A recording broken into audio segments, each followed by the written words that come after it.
আজকে কি ঝড় উঠেছে রে বলে। এই অবস্থায় খুড়োর সাথে সাক্ষাৎ করতে যাবো কি করে? কিন্তু আজকে না গেলে তো খুড়োর গল্পও শুনতে পাবো না। বিকাশের কথা শুনে পল্লব বলল, আরে বাবা, এতকাল ধরে তো ওখানে যাচ্ছি, আজকেও ওখানে পৌঁছে যাব, ঠিক পৌঁছে যাব।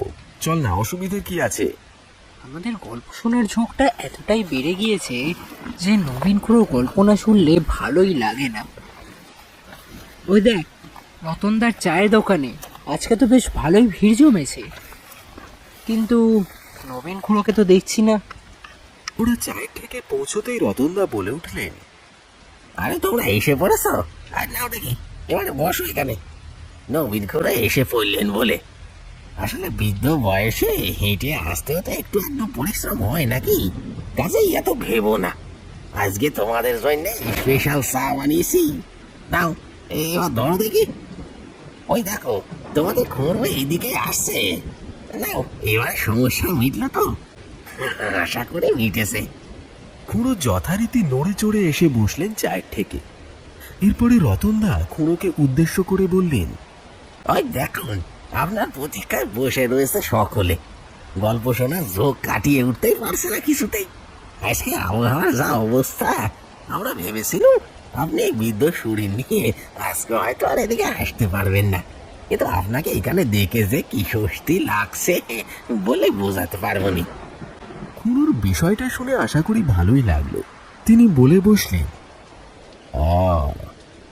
আচ্ছা রতন, এক কাপ চা দে তো। আর এই যে বিকাশ আর পল্লব, আজকে তাহলে তোমরা আমার কাছ থেকে কোন বিষয়ের উপর গল্প শুনতে চাও বলো দেখিনি। আজকে খুড়ো আপনি বরং আমাদেরকে একখানা হাড়হিম করা অভিজ্ঞতার কথা বলুন। দেখতেই তো পাচ্ছেন ঝড় জলের রাত, এই রাতে ভয়ানক অভিজ্ঞতার কথা শুনতে পেলে আর কিছু দরকারই পড়ে না। তাই তো এত দূরে ছুটে এসেছি, বিপদ মাথায় করে ছুটে আসতে বাধ্য হয়েছি। বিকাশের কথা শুনে খুড়ো সামান্য চুপ করে রইলেন। এরপরে রতনের হাত থেকে চায়ের পেয়ালাটা নিয়ে তিনি বলতে শুরু করলেন, বেশ, এই ঝড় জলের রাতের উপরেই তবে আজকের কাহিনীটি তোমাদেরকে শোনাবো। এরকমই একটি রাতের ঘটনা বলতে পারে। তখন আমি সদাশিবগঞ্জে পোস্টিংয়ে ছিলাম, বহু পুরনো একটা রেলওয়ে স্টেশন। রাতের কাজ মিটে যাওয়ার ফলে আমাকে বাড়ি ফিরে আসতেই হতো, কিন্তু সেদিন এত প্রচণ্ড পরিমাণে ঝড় বৃষ্টি শুরু হয়েছিল যে আমি কিছুতেই বাড়ি ফিরতে পারছিলাম না। রাস্তা ধরে আসতে গিয়ে বড্ড বিপদের মুখে পড়েছিল। বড় বড় গাছ রাস্তাকে আড়াল করে সারিবদ্ধভাবে দাঁড়িয়েছিল। সেগুলিকে কাটিয়ে উঠে ধুলোর প্রকোপ থেকে নিজেকে বাঁচিয়ে সামনের দিকে এগোনো এক প্রকার দুঃসাধ্য হয়ে উঠেছিল। কিন্তু প্রাণে বাঁচতে গেলে তো একটা না একটা নিরাপদ আশ্রয়ের প্রয়োজন পড়েই যায়। এমনিতেই সদাশিবগঞ্জে আমি ছিলাম একেবারে নতুন মানুষ, একটি প্রত্যন্ত গ্রাম বলতে পারো। সেখানকার মানুষজনের মধ্যে কুসংস্কারের বীজ এতটাই বাজেভাবে ভরে গিয়েছিল যে সেটি কালে কালে চারা গাছের থেকে বড় বৃক্ষের আকার ধারণ করেছিল। এসবের হাত থেকে কাউকে রক্ষা করা সম্ভব ছিল না। ফলে নতুন মানুষ হওয়ার কারণে আমি বেশি মুখ খুলতেও পারতাম না। প্রাণের মায়া থাকলে কেউই মুখ খুলবে না। পল্লব খুড়োকে থামিয়ে দিয়ে জিজ্ঞাসা করল, তা এমনটা কেন খুড়ো? সেখানে কি অসুবিধা ছিল? খুড়ো পুনরায় চায়ের পেয়ালা থেকে সামান্য চায়ে চুমুক দিয়ে বললেন, মেয়েদের উপরে ওই গ্রামটিতে বেধড়ক অত্যাচার করা হতো। কোনো মেয়ে সেখানে নিরাপদ ছিলেন না। এটাই ছিল ওই গ্রামের প্রধান বৈশিষ্ট্য।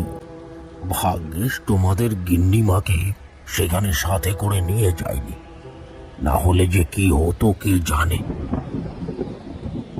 সব একেবারে আস্থা চলে চলে যেত। না পারতাম নিজেকে সামলাতে, না পারতাম গিন্নিকে। ওই সকল অশিক্ষিত লোকজনের সাথে না ভাষায় পারা যায় আর না গায়ের জোরে। বড্ড খারাপ অবস্থা। চোখের সামনে বহু মেয়ের উপর নৃশংস অত্যাচার হতে দেখেছি, কিন্তু মুখ ফুটে সেভাবে কিছুই বলতে পারিনি। কি করতাম? যা নিয়তি তাই মেনে নিয়ে চলতেই হবে। সেদিন রাতেও কি এমন কিছুই ঘটতে দেখেছিলেন নাকি? আবারও কি গ্রামের লোকেরা কোনো মেয়ের উপরে অকথ্য অত্যাচার করেছিল? না, তেমনটা নয়, তবে এও এক অত্যাচারেরই ঘটনা ছিল বলতে পারো।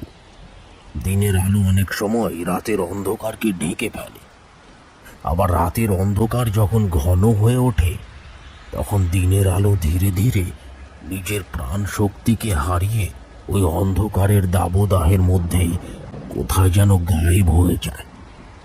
আমাদের মতো আবেগপ্রবণ মানুষগুলোর মতো আমাদের মনের উপরে শতাধিক করাঘাত পড়লেও আমরা ঠিক যেমন খুঁটির ন্যায় দাঁড়িয়ে থাকি, এইভাবে এখনো এই পৃথিবীর বুকে এমন অনেকেই রয়েছে যারা নিজেদের প্রতি হতে থাকা শত অত্যাচারের জবাব নীরবতার মধ্যে দিয়েই দিতে পছন্দ করে থাকেন।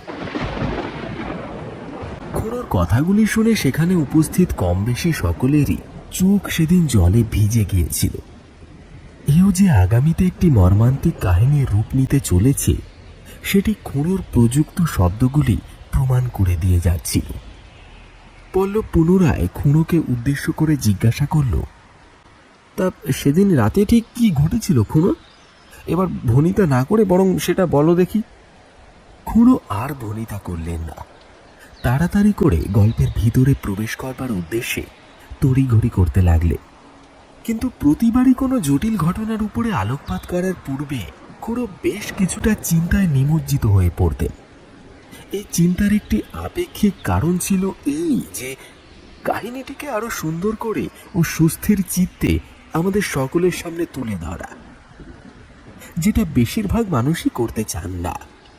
কিন্তু খুড়োর এই বিষয়টি কাহিনীর বিশেষত্বকে আরো ভালো করে আমাদের সামনে তুলে ধরতে সাহায্য করত বইকি। খুড়ো বললেন, আজকে তোমাদেরকে যে কাহিনীর বিষয়ে বলবো সেটি ছিল একটি ভূত বাংলোকে কেন্দ্র করে আবর্তিত। আমি কি ছাই জানতাম নাকি সেটি ভূতের ডেরা?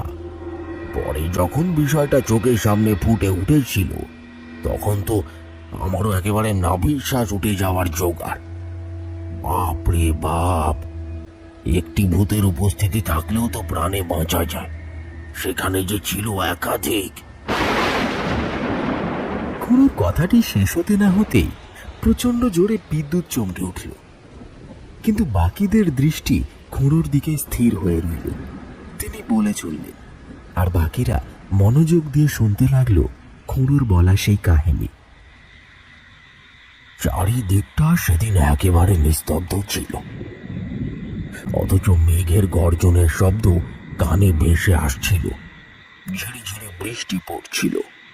নিস্তব্ধ এই অর্থে বললাম কারণ রাস্তায় আমি ছাড়া আর কেউ ছিল না। নিস্তব্ধ রাত সব সময় এক আলাদা বার্তা বহন করে আনে জানবে। একা ওই পথে অগ্রসর হলেও জানি না কেন মনে হয় যে কেউ আমাদের পিছু করছে, কেউ আমাদের সাথে আসছে। ধীর গতিতে হলেও তার পদধ্বনি পরিষ্কার কানে শুনতে পাই আমরা। আমি কোনোদিনই সেভাবে ভূতে বিশ্বাস করতাম না, আর করতাম না বলেই হয়তো আমার জীবনে এতবার ভৌতিক কর্মকাণ্ডের শিকার হতে হয়েছিল আমায়। তবে সবটাই জেনেছিলাম একেবারে শেষে। ভেব না প্রথম থেকেই ভূতেরা তাদের অস্তিত্বের বিষয়ে আমাকে জানান দিয়ে যেত। সেবারেও কোনো পরিবর্তন ঘটল না। নিশতি রাতে হাতে একটা হ্যারিকেন নিয়ে আমি আস্তে আস্তে এগিয়ে চলেছি। কড়কড় শব্দে বাজ পড়েই চলেছে। মাঝে মধ্যে বিদ্যুতের ঝলক রাস্তার মধ্যিখানের অংশটিকে পরিষ্কার করে তোলে, আবার অন্ধকারের দাবদাহে আমার দৃষ্টিশক্তিকে আড়াল করে দেওয়ার উপক্রম করে চলল।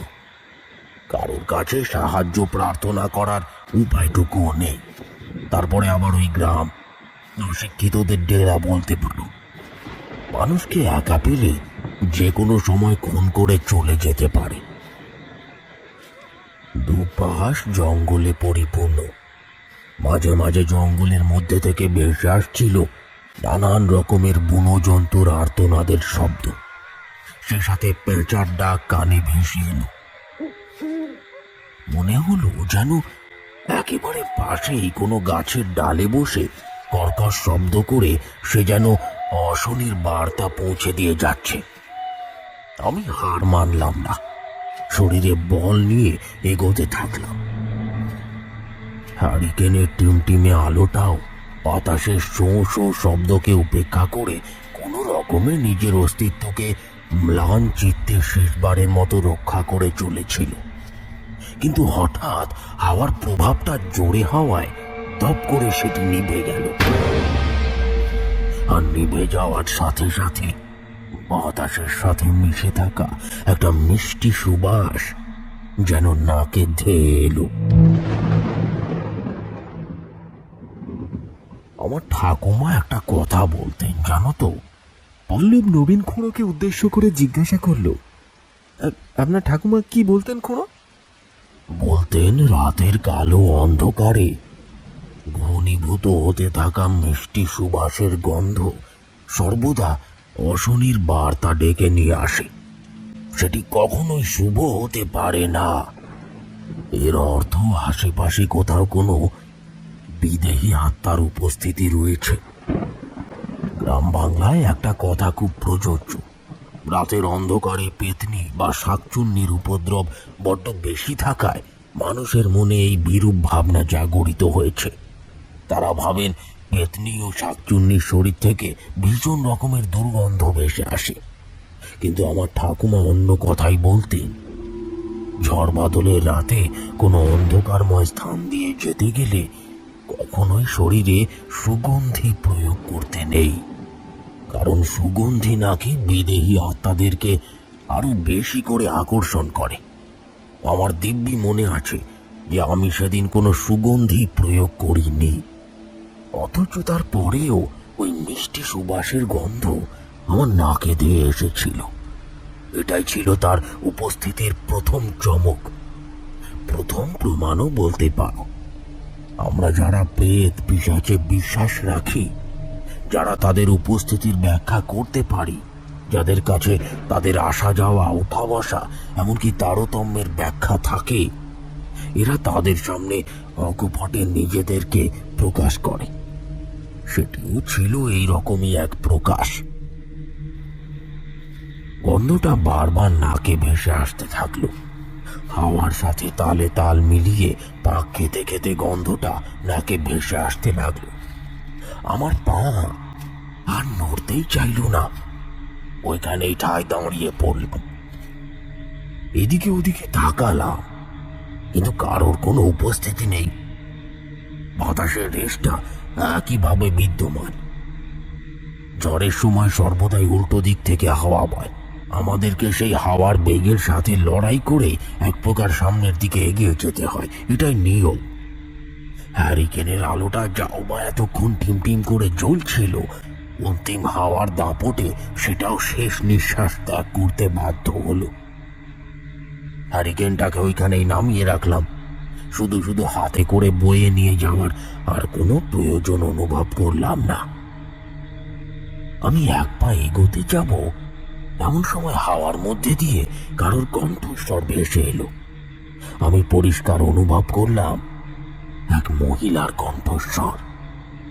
নবীন, আমাকে এভাবে একলা ফেলে চলে যাবে? কি হলো, কথার জবাব দিলে না যে? আমাকে এভাবে একলা ফেলে চলে যাবে? আমি যে আরো কিছুটা এগিয়ে যাব সেটা আর পারলাম না। ওইখানেই থমকে দাঁড়িয়ে রইলাম। গাছের কোটর থেকে কালো পেঁচাটা আবার ডেকে উঠল। মেঘটা পুনরায় গর্জে উঠল। দাঁড়িয়ে থাকা আর সমীচীন বলে মনে হলো না, তাই এগোতে শুরু করলাম। নিজের সর্বশক্তি প্রয়োগ করে এগোতে থাকলাম, কিন্তু এবারে আর নিজেকে একা মনে হলো না। এতক্ষণ যেমন কেবলমাত্র কারোর উপস্থিতি অনুভব করছিলাম, এখন যেন পরিষ্কার কারোর উপস্থিতি টের পেলাম। শুকনো পাতাগুলো ঝড় বৃষ্টির দাপটে রাস্তায় পড়েছিল। যখন শুকনো পাতা মারিয়ে কেউ আমাদের দিকে এগিয়ে আসে, তখন কেমন শব্দ হয় জানো? সকলেই বেশ চুপচাপ। এমন সময় রতন নবীন খুড়োকে উদ্দেশ্য করে বলে উঠল, আমার যতদূর মনে হয় খসখস শব্দ হয়। এখন জানি না ঠিক বললাম কিনা। একেবারেই হক কথা বলেছ, ভুল কিছু বলনি। আমিও যখন সামনের দিকে এগিয়ে যাচ্ছিলাম তখন পরিষ্কার মনে হলো যেন বুনো ঝোপের মধ্যে থেকে কেউ আমার দিকে এগিয়ে আসছে। তার পায়ে রয়েছে নূপুর।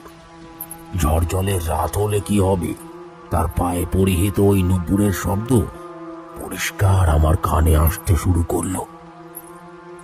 এরপর মনে হলো যেন ওই শুকনো পাতাগুলোকে অতিক্রম করে খসখস শব্দ তুলে কেউ আমার কাছে এগিয়ে আসছে। আমার আর তার মধ্যে দূরত্বটা যেন ক্রমাগতভাবে কম হতে লাগলো, অথচ আমি কাউকে অনুভব করতে পারলাম না। যখন বিষয়টা খুব ভালোভাবে পরখ করতে পেরেছি, ঠিক সেই সময় মনে হলো পরিবেশটা ক্ষণিকের জন্য ওইখানে স্তব্ধ হয়ে গিয়েছে। ঘড়ির কাঁটাটাও আর সরছে না। একেবারে নিস্তব্ধ চারিদিক। আর ঠিক সেই সময় আমার কাঁধের ওপর কারোর গরম নিঃশ্বাসের একটা স্পর্শ অনুভব করলাম আমি।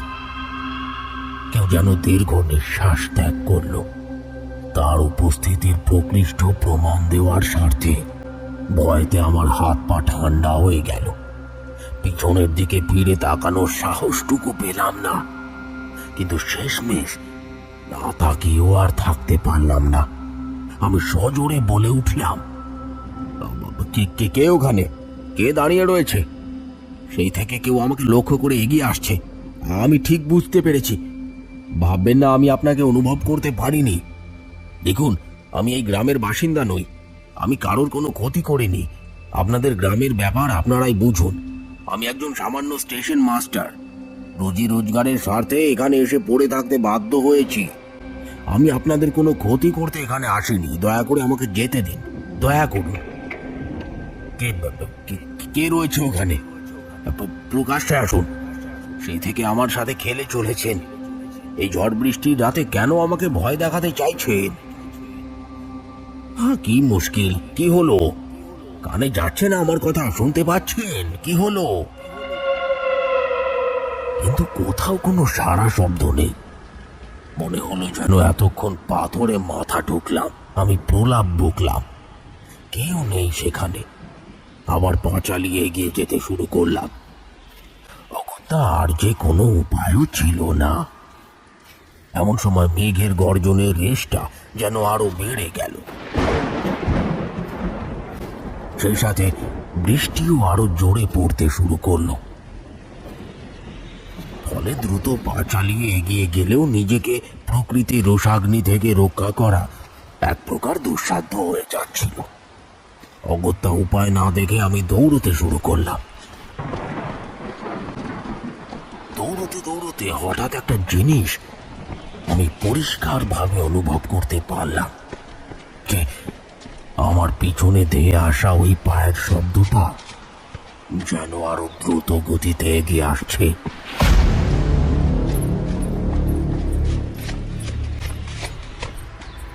সেই শব্দটা যে প্রতিনিয়ত আমাকেই লক্ষ্য করে চলেছে সেটা বোঝার মতো অনেক লক্ষণ ছিল।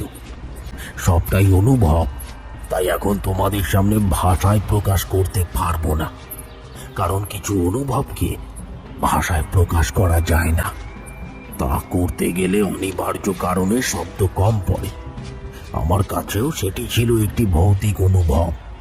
প্রতিনিয়ত কারোর উপস্থিতি পরিষ্কারভাবে লক্ষ্য করতে পারছিলাম, অথচ তার সান্নিধ্য উপভোগ করতে পারছিলাম না। গরম নিঃশ্বাসের শব্দ কাঁধে পড়া মাত্রই গোটা শরীরে আলোড়নের সৃষ্টি হয়েছিল। কে এমনটা করলো আমি বুঝতে পারলাম না। আবার সেই মিষ্টি সুবাসের গন্ধটা আমার নাকে ভেসে এলো, কিন্তু থমকে দাঁড়িয়ে কিছু ভাবার উপক্রম আসছিল না। আমি দৌড়ে চললাম। জ্ঞান শূন্যের মতো আমি দৌড়তে লাগলাম। আমার পায়ের শব্দের পাশাপাশি দ্রুততার সাথে এগিয়ে আসতে লাগলো আরো একজনের পায়ের শব্দ। আমি থামলেও সেও থেমে যায়, আবার চললে সেও চলতে শুরু করে। যতবার থেমে যাই ততবার সেটিও থেমে যায়। যেই আমি ধীরে ধীরে চলি, সেও ধীরে ধীরে চলে। এইভাবে যে কতক্ষণ ধরে সেই অচেনা অতিথির সাথে লড়াই চালিয়ে যেতে হয়েছিল তা আজ আমার স্মরণে নেই, কিন্তু দিব্যি মনে আছে একবার সাহস করে আমি বেশ কিছুটা দৌড়ে গিয়ে থেমে গেলাম। তার উপস্থিতি পর্যবেক্ষণ করার জন্য ওইখানে আমি ঠায় দাঁড়িয়ে রইলাম। জোরে জোরে নিঃশ্বাস ফেলতে শুরু করলাম।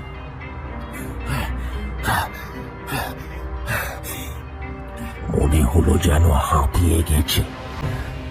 এক অদম্য ভয় আমাকে তাড়া করে বেড়াচ্ছিল। সে সময় ওই পায়ের শব্দটা যেন আরো দ্রুততার সাথে হনহনিয়ে আমার দিকে এগিয়ে আসতে শুরু করলো। এবারে আর শুধু পায়ের শব্দ নয়, নুপুরের শব্দটাও স্পষ্ট কানে শুনতে পেয়েছিলাম। অস্বীকার করার যে আর কোনো জায়গা নেই। মনে হলো যেন কোনো অদৃশ্য শক্তি আমার শরীরটাকে ভেদ করে সামনের দিকে এগিয়ে গেল। ওফ, কি ভয়ঙ্কর সেই অনুভূতি! আমি হাঁপিয়ে চললাম। অন্ধকারটা চোখের সামনের পরিসরটাকে একেবারে গিলে নিয়ে পুনরায় প্রতীয়মান হলো। চোখের দৃষ্টি মলিনতাকে রোধ করতে করতে যেন নতুন উজ্জীবিত শক্তিকে আলিঙ্গন করে নেবার সাহস জোগাচ্ছিল। আর ঠিক সেই সময় আমার নজর পড়ল সামনের পরিসরে। দেখলাম একটা ভগ্ন প্রায় বাড়ি মূর্তিমান পৃথিবীর মতো আমার সামনে দাঁড়িয়ে রয়েছে। তার অদৃশ্য চোখ দুটো আমাকে উদ্দেশ্য করে কি যেন একটা বলতে চাইছে, অথচ মুখ নেই, তাই ভাষা প্রকাশের সবকটা মাধ্যমই বন্ধ। সেই বাড়িটা যেন আমাকে হাত ছানি দিয়ে ডাকছিল। এই অদৃশ্য বস্তুটির সাথে লড়াই করতে করতে আমি এক প্রকার ক্লান্ত হয়ে পড়েছিলাম। আর সেই সময় আমার নজরে পড়ল ওই বাড়িটি। এক লহমায় মনে হলো যেন ওটিকে আশ্রয় করে বাঁচতে হবে। ওটি ছাড়া আর যে আমার কোনো গতি নেই। ওখানে গিয়ে এই রাত্রিটা কোনো মতে মাথা গুঁজে কাটাতে হবে। কথায় বলে, যেখানে বাঘের ভয় সেখানেই নাকি সন্ধে হয়। সেদিন ওই বাড়িটায় প্রবেশ না করে আর উপায় ছিল না। আমি যে পথ ধরে এগিয়ে আসছিলাম, ওই বাড়িটা নজরে পড়তেই মনে হলো যেন দিকভ্রষ্ট হয়ে পড়েছি, কারণ পথটা ওই বাড়ি পর্যন্ত এসে শেষ হয়ে গিয়েছিল। এমনটা কিভাবে হতে পারে আমি নিজেকে প্রশ্ন করলাম। তারপর মনে মনে ভাবলাম, আমি তো জঙ্গলের রাস্তা ধরে এগিয়ে যাচ্ছিলাম, সেখানে বাড়িটা নজরে পড়ল কিভাবে? এদিকে তো কোনো বাসভবন থাকতেই পারে না, তাও আবার এত বিলাসবহুল বাসভবন। যদিও বাড়িটা একেবারে ভগ্ন প্রায়, কোনো কিছুর অস্তিত্ব নেই বললেই চলে, তবুও দেখে তো বোঝা যাচ্ছে যে একসময় এটা বেশ তাৎপর্যপূর্ণ ছিল। অনেক বড় বাড়ি, অনেকের উপস্থিতি নিয়ে বাড়িটি নিজের অস্তিত্বকে টিকিয়ে রাখতেও সক্ষম হয়েছিল। দীর্ঘদিন আগেকার ঘটনা, তাই বাড়ির গায়ে জমে থাকা পলেস্তেরাগুলো নিজেদের মতো বিক্ষিপ্তভাবে আঁকি বুকি সাজিয়ে নিয়েছে, নিজেদের মতো মন জুগিয়ে চলতে শিখেছে, নিস্তব্ধতার মাঝে কথা বলতে শিখেছে। কে বলেছে নিস্তব্ধতা অঙ্গীকার জাহির করতে পারে না, কথা বলতে পারে না, নিজের অস্তিত্বকে রক্ষা করতে পারে না? সেদিন বুঝতে পেরেছিলাম যে নিস্তব্ধতারও একটা ভাষা আছে, যেটা সবার দ্বারা বোঝা সম্ভব নয়। এরপরে রতন পুনরায় সরব হলো। খুড়োকে উদ্দেশ্য করে জিজ্ঞাসা করলো, খুড়ো, তুমি তখন কি করলে? তুমি কি ওই বাড়িটার দিকে এগিয়ে গেলে? খুড়ো এতক্ষণ চুপচাপ দাঁড়িয়েছিলেন, কিন্তু নীরবতা কাটিয়ে হঠাৎ তিনি সোচ্চার হয়ে উঠলে। কিছু কিছু জিনিসের এক অনাবশ্যক শক্তি থাকে, অবর্ণনীয় সাধারণ কিছু ক্ষমতা, যেটি আমাদের সাধারণের বোঝার একেবারে ঊর্ধ্বে। সেটির সাথে লড়াই করবার সাধ্যি যে আমাদের থাকে না রতন। আমরা সবসময় ভাবি আমরা হয়তো নিয়তির শিকার, কিন্তু সেদিন জানি না কেন মনে হয়েছিল নিয়তি আমার শিকার হতে চলেছে। আমাকে দিয়ে এমন কিছু পরখ করাতে চাইছে, এমন কিছু সত্যের সাথে পরিচয় করাতে চাইছে যা হয়তো আমার ধারণার বাইরে। তাই হৃদয়ের অলিন্দে লুকিয়ে থাকা ভয়টা যেন ক্রমাগতভাবে আমার মস্তিষ্কটির ভারসাম্য ক্ষয় করতে শুরু করলো। আস্তে আস্তে সেই ভয় এবং আরো প্রচন্ড ভয় যেন আমাকে গ্রাস করতে শুরু করলো। এই ভয়ের মধ্যেও একটা তীব্র নেশা হাঁক দিয়ে ডেকে চলল এই পথিককে। তার দিকে এগিয়ে যেতে বলল। ধীর গতিতে হলেও আমাকে সেদিন এগিয়ে যেতেই হচ্ছিল, না হলে যে আর কোনো উপায় অবশিষ্ট ছিল না। আমি আর নিজেকে ধরে রাখতে পারলাম না, সেদিকে এগোতে শুরু করলাম। তার আমার সাথে সাথে এগিয়ে চলল সেই নূপুরের শব্দটিও।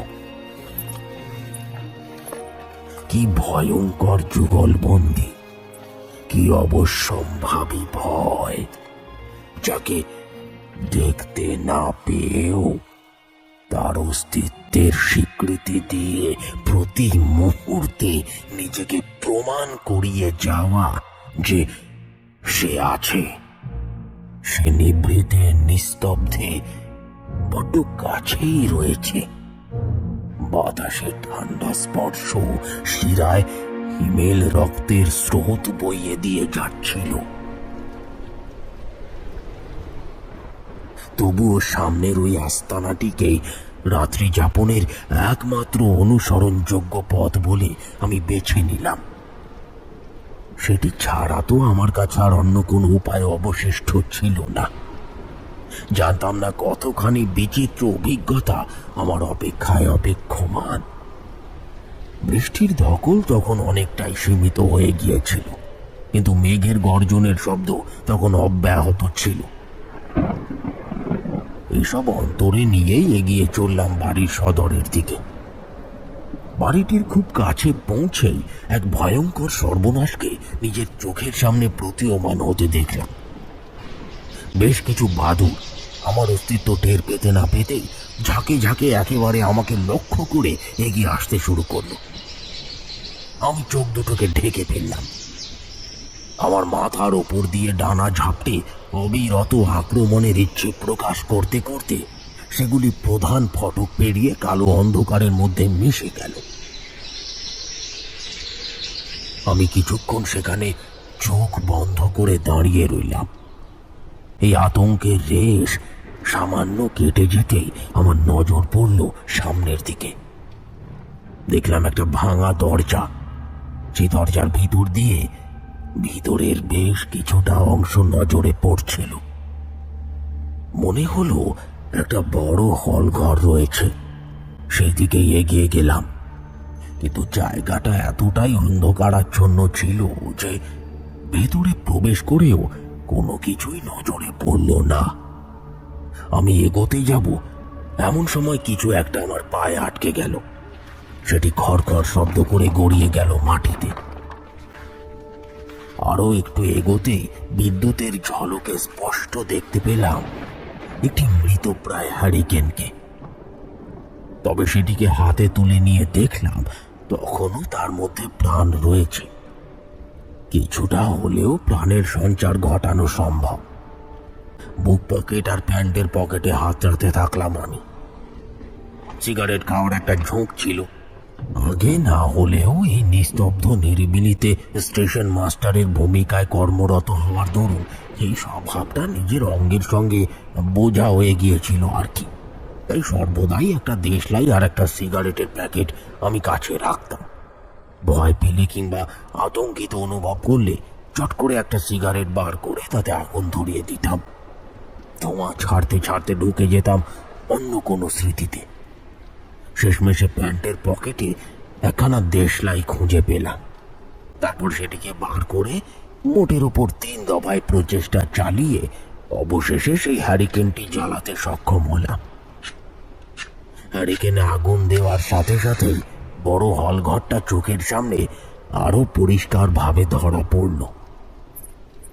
হঠাৎ মনে হলো কে যেন পা চালিয়ে দ্রুত সরে গেল। এতক্ষণ সে ঠিক আমার পিছনেই দাঁড়িয়েছিল। বিষয়টা অনুভব করতেই আবারও গায়ে কাঁটা দিয়ে উঠল। আমি আর পিছনের দিকে চেয়ে দেখবারও সাহস পেলাম না। এরপরে দেখলাম বেশ কয়েকটি ছায়া ওই ক্ষেত্রটিকে বেষ্টন করে দাঁড়িয়ে রয়েছে, অথচ একটি দেওয়ালের উপরেই কেবল তাদের প্রতীয়মান হতে দেখা যাচ্ছে। অন্য কোথাও তাদের আর কোনো অস্তিত্ব নেই।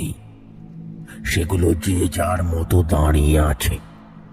কখনো দেখা যাচ্ছে, আবার কখনো একেবারে স্থির তারা। এবারে ভয়টা যেন আরো বেশি করে জাঁকিয়ে বসতে শুরু করলো। ছায়াগুলো এতক্ষণ দাঁড়িয়ে ছিল স্থির হয়ে। এবারে ধীরে ধীরে যখন তারা তাদের অবস্থান বদলাতে শুরু করলো, তখন আরো বেশি করে ভয়টা যেন একেবারে নাভিশ্বাস তুলে দিল আমার। আমি সেখানে আর অপেক্ষা মানে স্থির হয়ে দাঁড়িয়ে থাকতে পারলাম না। ওখান থেকে সরে গেলাম। এরপর হঠাৎ কানে এলো একটা বাজের শব্দ, আর ঠিক সেই সময় মেঘটা আরো জোরে গর্জন করে উঠল। এরপরে হঠাৎ কানে এলো একটা মুজরার শব্দ। একটা ফাঁকা বাড়িতে সারেঙ্গির আওয়াজ কিভাবে আসতে পারে? বুঝতে পারলাম আওয়াজটা উপরের ঘর মানে দোতলা থেকে আসছিল। হ্যারিকেনের আলোটা সামনের দিকে বাড়াতেই একখানা সিঁড়ি লক্ষ্য করলাম, যেটি বেঁকে দোতলার দিকে উঠে গিয়েছিল। সেই সিঁড়ি ধরে উপরে উঠে গেলাম।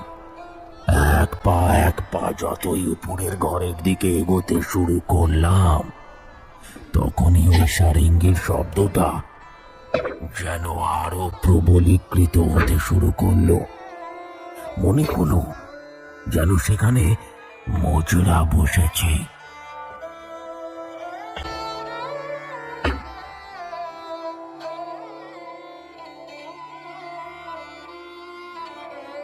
উপরে উঠতেই যা দেখলাম তাতে আমার চক্ষু একেবারে চড়ক গাছ হয়ে গেল।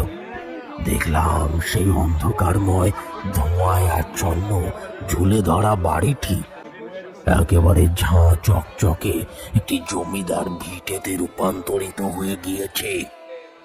সামনের অংশটি আলোয় আলোয় একেবারে পরিপূর্ণ।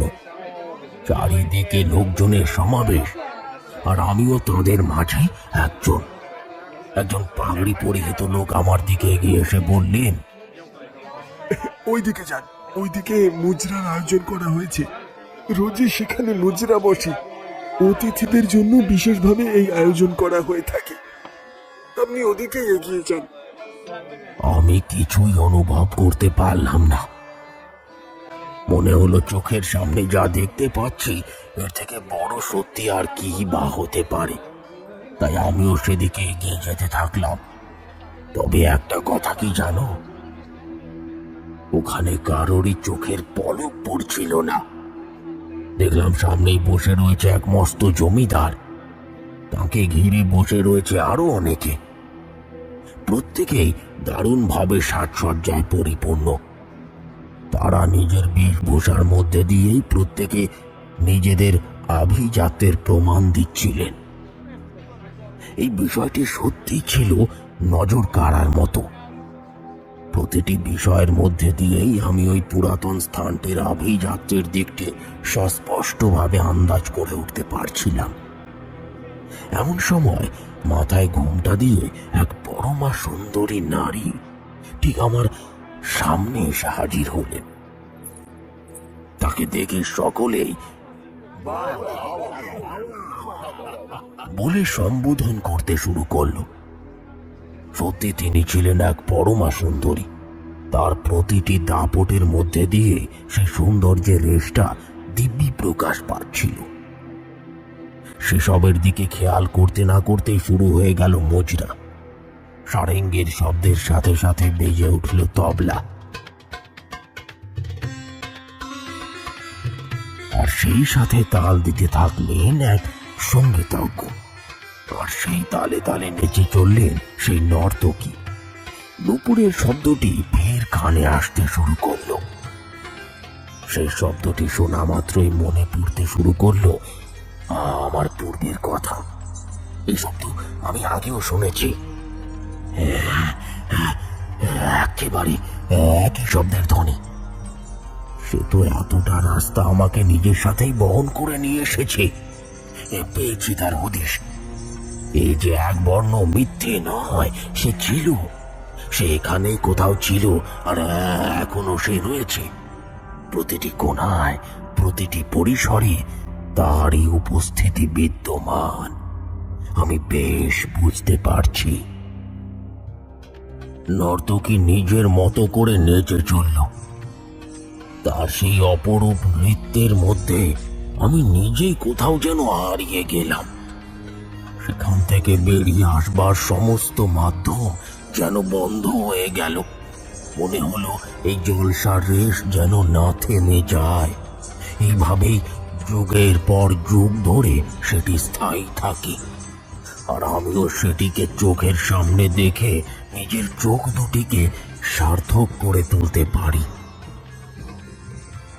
এমন সময় দেখলাম সেই জমিদার নিজের আসন ছেড়ে উঠে দাঁড়িয়েছেন। তিনি পাশে দাঁড়িয়ে থাকা ব্যক্তিকে ইশারায় কিছু একটা বললেন, আর সেই ব্যক্তি তৎক্ষণাৎ তার দিকে বাড়িয়ে দিল একটি ধারালো তলোয়ার। সেই তলোয়ারের ফলাগুলি অন্ধকারের মধ্যেও চকচক করতে শুরু করলো।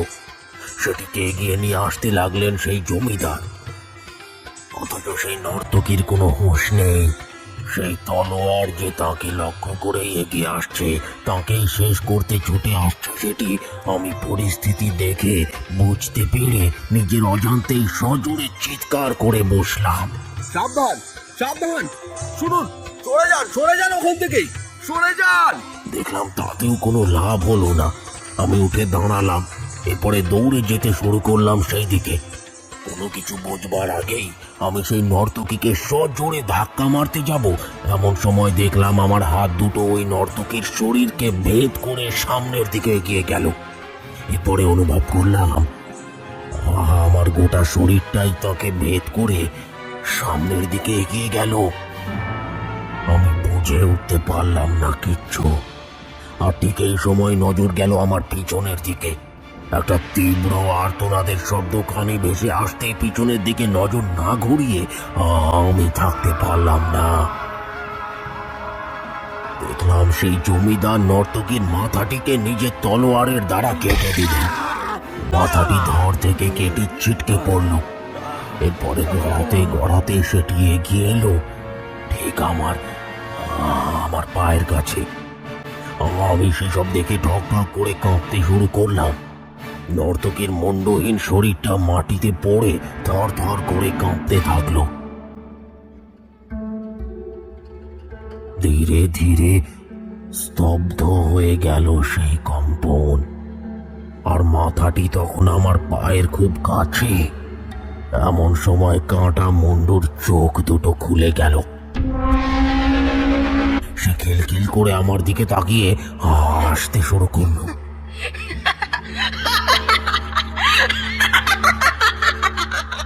সারা ঘরে রক্ত গঙ্গা বয়ে যেতে শুরু করলো। আমার সামনে দাঁড়িয়ে থাকা লোকগুলির দৃষ্টি দেখলাম আমার দিকে একেবারে স্থির হয়ে রয়েছে। তারা এক পা করে আমার দিকে এগিয়ে আসতে শুরু করলেন। কি ভয়ঙ্কর সেই দৃশ্য! সেই দৃশ্যের সাক্ষী হতেও আমার শির দাঁড়াবে হিমেল রক্তের স্রোত বয়ে যাচ্ছিল। কোনো কিছুই অনুভব করতে পারছিলাম না, কেবল মৃত্যুকে নিজের চোখের সামনে সত্যি হতে দেখতে পাচ্ছিলাম। এর আবার অনুকূল কিংবা প্রতিকূল বলে কিছু থাকতে পারে নাকি? এ তো কি বলি বিভীষিকা, কি বলি আতঙ্কের আর্তনাদ। আমি জোরে জোরে আর্তকণ্ঠে চিৎকার করতে শুরু করলাম, না না না না না। আর ঘর ভর্তি লোক আমার দিকে তাকিয়ে অট্ট হাসিতে ফেটে পড়ল। তাদের চোখ মুখ দিয়ে রক্ত গড়িয়ে পড়তে লাগলো, আর সেই সাথে অট্ট হাসির শব্দ প্রতিনিয়ত আমার মনকে ক্ষত বিক্ষত করতে শুরু করলো। আমি কানে আঙুল দিয়ে চিৎকার করেই চললাম, না, চলে যাও, চলে যাও, চলে যাও, তোমরা তোমরা চলে যাও, চলে যাও এখান থেকে, চলে যাও বলছি, চলে যাও, চলে যাও।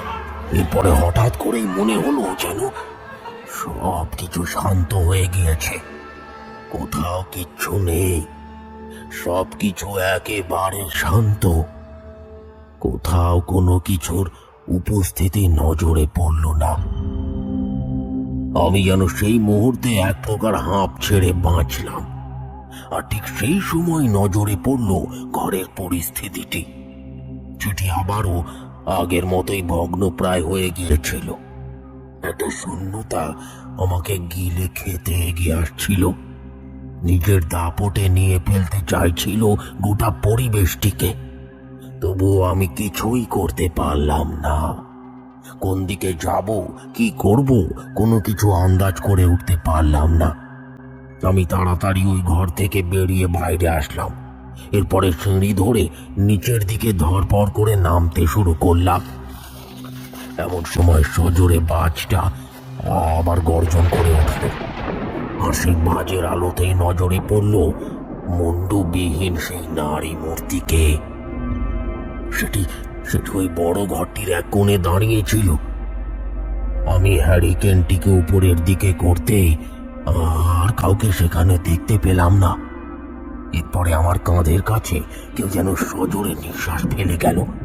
পরিষ্কার শুনতে পেলাম কেউ বলছে, এখানে আসে সকলে নিজের ইচ্ছেতে, কিন্তু যাই যাই আমার ইচ্ছেতে। আমি আবারও চিৎকার করে উঠলাম, কে ওখানে? কে কে কে? কিন্তু এবারে আর মুখ দিয়ে আওয়াজ বেরোতে চাইল না। ঠোঁটটা ঠক ঠক করে কাঁপতে শুরু করলো। কিছুই বুঝে উঠতে পারলাম না। আবারও সেই ধ্বনি শুনতে পেলাম, এখান থেকে পালানোর কোনো পথ নেই, এখানেই শেষ হতে হবে সকলকে। পুরুষ মানুষেরা যে এরকমই, নিজের কাজের প্রয়োজনে যারা যারা সকলের জীবনকে এইভাবে শেষ করে ফেলতে পারে, আর আর আমি তাদেরকে শেষ করবো এবার।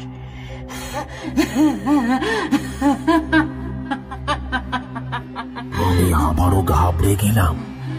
এই কি, সামনের ওই ভাঙা আয়নাটা অমন টক টক করে কাঁপছে কেন?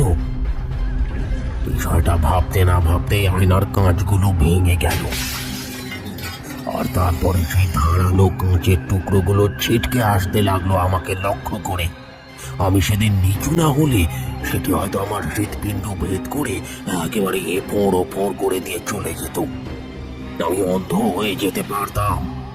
সেগুলি সজোরে গিয়ে আছড়ে পড়ল আমার পিছনের দেওয়ালে।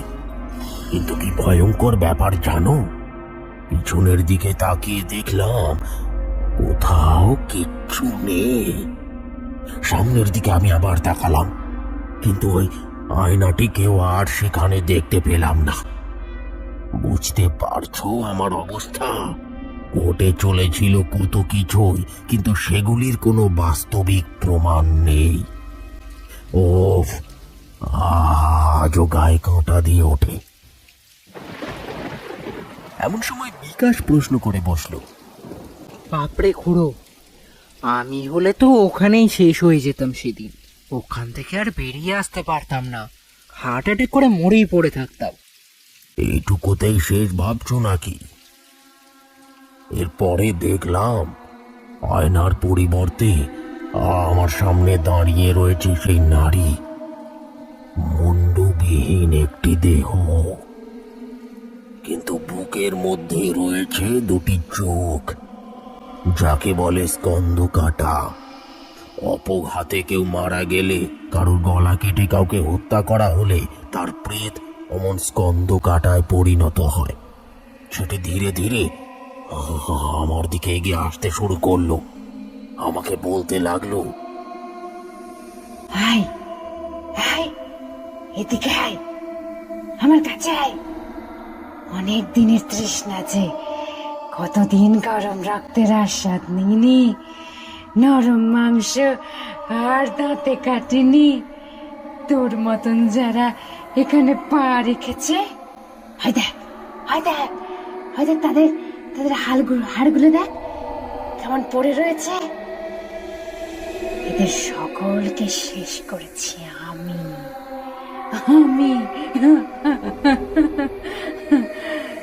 কেউ এখান থেকে পালিয়ে বাঁচতে পারেনি, তুইও পারবি না, কিছুতেই না।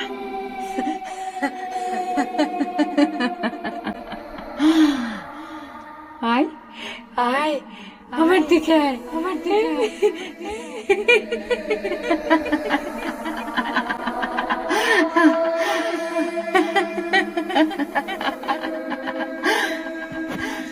আমি তখন কি করব, কোন দিকে যাব, কিছুই আন্দাজ করতে পারছিলাম না। ঈশ্বরের নাম জপ করতে শুরু করলাম। হে মহাদেব, আমাকে রক্ষা করুন, কারণ ঈশ্বর ছাড়া ওই সময় আমাকে কেউ রক্ষা করতে পারতো না। আমি কোনো ক্রমে প্রাণ বাঁচিয়ে বাইরে মানে সদর দরজার দিকে এগোতে শুরু করলাম। দেখলাম হঠাৎ করে ওই স্থানটিতে আলো জ্বলে উঠল। কাঁচের দানিগুলি আমারই চোখের সামনে ভেঙে চুরে পড়তে শুরু করলো, আর সেই সকল কাঁচের টুকরোগুলি আমাকে উদ্দেশ্য করে ছুটে আসতে লাগলো। ওফ, কি বিভৎস সেই দৃশ্য! আমি সেসবের বাঁধন কাটিয়ে এগিয়ে যেতে লাগলাম। এরপরে সদরের ঠিক সামনে এসে পড়তেই দেখলাম কেউ আমার পা ধরে টানতে শুরু করেছে।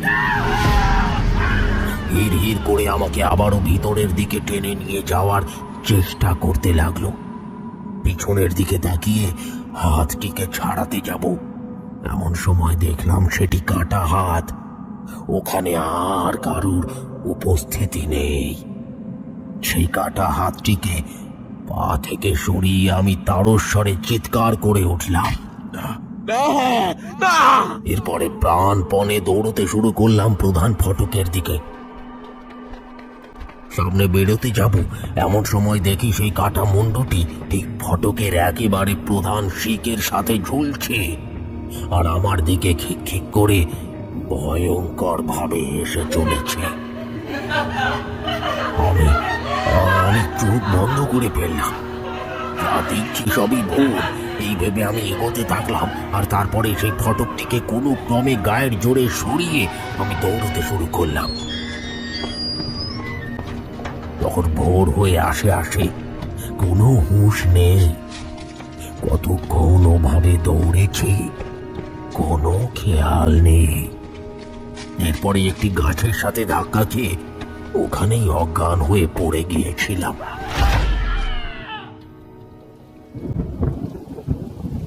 রতন বলে উঠল, কি সর্বনেশে কাণ্ড! কিন্তু ঘোড়া, তারপরে তোমাকে উদ্ধার করলো কারা? খুড়ো ঢোক গিলে বললেন, পাশেই ছিল একটা আদিবাসী গ্রাম। সেখানকার লোকেরা, তাদের কাছ থেকেই জানতে পারলাম ওই বাড়ি নাকি অভিশপ্ত। জঙ্গলের একেবারে শেষ মাথায় সেটির অবস্থান। আগে নাকি ওটি কোনো এক অত্যাচারী জমিদারের ভিটে ছিল। পরে কোনো এক রহস্যজনক কারণে সেখানে সকলেই মারা গিয়েছিল। সেই থেকেই ওইখানে প্রেতেরা বাস করে। তাদের কারোরই সৎকার হয়নি। এর ফলে তাদের আত্মা আজও সেখানে অতৃপ্ত অবস্থাতেই ঘুরে চলেছে। ওদিকে নাকি দিনের বেলাতেও কেউ সাহস করে যেতে পারে না। জায়গাটা এতটাই ভয়ঙ্কর। বুঝলাম যে আমি পথ ভুল করে হোক কিংবা সেই নুপুরের শব্দের দ্বারা আচ্ছন্ন হয়েই হোক ওইদিকে চলে গিয়েছিলাম। তাই সেখান থেকে পালিয়ে আসবার আর কোনো উপক্রম খুঁজে বার করতে পারিনি। একমাত্র মনের জোর আর ঈশ্বরের করুণাই আমাকে সেদিন ওই পরিস্থিতির হাত থেকে উদ্ধার করতে পেরেছিল। না হলে হয়তো এতদিনে আমি স্বর্গে চলে যেতাম। বিকাশ সামান্য মস্করা করে বলল, নরকেও তো যেতে পারতে। সকলেই বিষয়টি নিয়ে চিন্তিত হয়ে পড়েছিল। বিকাশের ওই ব্যঙ্গের উপর কেউ কেউ আর কোনো মন্তব্য করতে চাইল না। তবে সেদিনের খুঁড়োর ওই কাহিনী সকলে শিরায় শিরায় হিমেল রক্তের স্রোত বইয়ে দেওয়ার পক্ষে যথেষ্ট ছিল।